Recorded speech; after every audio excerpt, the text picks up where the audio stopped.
Halo semuanya, balik lagi nih di channel belajar. Buat yang udah mampir, thank you banget ya. Jangan lupa juga klik tombol like, comment, share, dan subscribe biar kita makin semangat bikin konten kayak gini. Oke, hari ini kita mau bahas sesuatu yang, wah gede banget nih. Fondasi ekonomi Amerika Serikat, yang katanya paling kuat sedunia, kelihatannya mulai retak. Dan ini bukan cuma investor global aja yang panik loh, warga Amerika sendiri juga udah mulai garuk-garuk kepala. Sebenarnya ada apa sih? Yuk kita bedah bareng-bareng. Ini kutipan ini dalam banget ya. Kita tuh udah nggak ngomongin soal data inflasi atau angka pertumbuhan ekonomi lagi, bukan. Ini tuh soal sesuatu yang jauh lebih dasar, yaitu kepercayaan. Kalian tahu kan, di dunia keuangan kepercayaan itu ibarat oksigen. Begitu hilang, ya udah semuanya bisa ambruk. Oke, tapi penting nih buat dicatat ya. Ini tuh bukan kayak orang-orang tiba-tiba panik terus ngejual semua saham Apple mereka. Bukan gitu. Coba deh bayangin. Ini lebih kayak kapal tanker super besar yang lagi pelan-pelan banget belok arah. Nggak kelihatan dramatis, tapi tujuannya udah jelas beda. Para investor kakap dunia tuh udah nggak lagi naruh semua telur mereka di satu keranjang, yaitu Amerika. Nah, ini dia yang menarik. Kalau dilihat sekilas, kenaikan 17% itu kan kelihatannya wah keren banget. Tapi, ada tapinya nih. Inilah plot twistnya. Buat investor dari Eropa, misalnya, keuntungan segede itu hampir ludes, kemakan sama nilai tukar dolar yang melemah. Tiba-tiba, investasi di Amerika jadi nggak seseksi lagi. Duit mereka mending ditaruh di tempat lain aja kan? Dan ini buktinya. Lihat aja deh grafiknya. Jelas banget kan?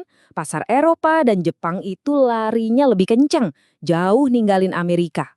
Ya, simpel aja sih. Uang itu kan pinter. Dia bakal pergi ke tempat di mana dia bisa tumbuh paling subur. Dan untuk saat ini, kayaknya tempat itu bukan lagi di Amerika Serikat. Jadi, ini tuh kayak ada efek dorong dan tarik gitu loh. Dari sisi Amerika, investor didorong keluar karena mereka khawatir soal stabilitas politik dan juga utang negara yang numpuk. Nah, pada saat yang sama, mereka ditarik ke tempat lain kayak Eropa atau Asia yang nawarin stabilitas dan peluang pertumbuhan baru. Kombinasi dua hal ini, wah kuat banget. Inilah yang ngejelasin kenapa duit mulai ngalir keluar dari Amerika. Oke, sekarang kita geser sedikit ya. Kita bakal lihat reaksi yang benar-benar beda terhadap ketidakpastian ini. Kali ini, datangnya dari dalam Amerika sendiri. Dan kita bakal lihat gimana ide ini nyambung banget sama tema hilangnya kepercayaan yang dari tadi kita omongin. Oke, siap-siap ya, karena sekarang kita masuk ke ide yang jujur, agak radikal nih, dari Profesor Scott Galloway. Menurut dia, di zaman kapitalisme kayak sekarang, cara protes paling efektif tuh bukan lagi demo di jalanan, tapi demo pakai dompet. Yap, bener. Senjata pamungkasnya berhenti belanja. Sesimpel itu. Tapi katanya nampol banget. Dan logikanya tuh cerdas banget loh. Jadi, jangan boikot semua toko, itu nggak efektif. Tapi, targetin aja beberapa perusahaan raksasa teknologi yang nilai sahamnya udah kegedean, yang notabene menguasai 40% dari pasar saham. Coba bayangin, kalau satu aja dari mereka goyah cuma gara-gara pelanggannya berhenti langganan barang-barang, getarannya tuh bakal kerasa ke seluruh Wall Street. Ini kayak efek domino yang udah diatur skenarionya.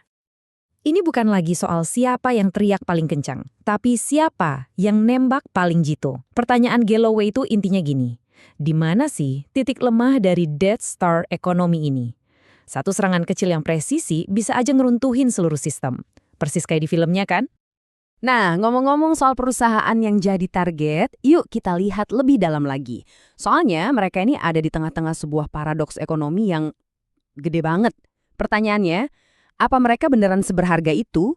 Apa valuasi triliunan dolar itu masuk akal? Inilah pertanyaan besarnya. Pertanyaan triliunan dolar yang bikin para investor pusing tujuh keliling. Jawabannya tuh punya dua kemungkinan akhir yang beda banget. Dan dua-duanya jujur aja agak-agak nyeremin. Jadi logikanya tuh gini, kemungkinannya cuma ada dua. Skenario pertama, nilai valuasi triliunan dolar itu cuma hype doang, omong kosong, dan gelembungnya bakal pecah, bikin pasar anjlok. Skenario kedua, AI ini beneran sehebat itu, beneran revolusioner, dan kalau itu yang terjadi, ya siap-siap aja, banyak banget pekerjaan manusia yang bakal digantikan. Gak ada pilihan ketiga yang enak kan, antara pasar anjlok atau kita yang di PHK. Dan coba lihat data ini. Ternyata ada jurang pemisah yang gede banget antara apa yang dipikirin bos dan apa yang dirasain karyawan. Para CEO ngerasa AI ini super efisien, bisa ngirit waktu berjam-jam. Sementara itu 40% staf mereka bilang AI ini nggak ngebantu sama sekali. Nol. Wow, ini gawat.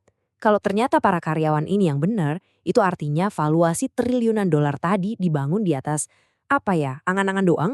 Ini lampu merah yang nyala terang banget. Oke, sekarang coba kita zoom out lagi ya. Kita lihat gambaran besarnya. Dari semua kekacauan ini, apa sih kerusakan yang paling parah, yang paling permanen, yang mungkin terjadi? Resiko terbesarnya ternyata bukan soal satu pemerintahan atau satu kebijakan. Bukan. Ini soal sesuatu yang jauh lebih dalam. Sesuatu yang jadi fondasi dari seluruh sistem keuangan. Jadi, bahaya yang sesungguhnya itu adalah ketika orang udah nggak percaya lagi sama pilar-pilar utamanya, kayak The Fed misalnya. Kepercayaan yang rusak ini bukan kayak ban mobil kempes yang bisa ditambal. Ini lebih kayak fondasi rumah yang retak. Butuh waktu puluhan tahun buat benerinnya. Itu juga kalau masih bisa. Dan sampailah kita di kesimpulan akhir yang krusial. Ungkapan ini emang aneh banget ya. Anda tidak bisa memasukkan kapal kembali ke dalam keledai. Tapi ini pas banget buat ngegambarin idenya. Intinya adalah sekali kepercayaan itu hancur sehancur-hancurnya, kita nggak bisa balikin lagi kayak semula. Udah gitu aja. Dan ini jadi pemikiran penutup yang mungkin bakal bikin kita semua jadi kepikiran. Makasih banyak ya udah nonton. Seperti biasa, semua sumber referensi yang kita pakai bisa kalian cek di deskripsi di bawah. Sampai jumpa di video selanjutnya.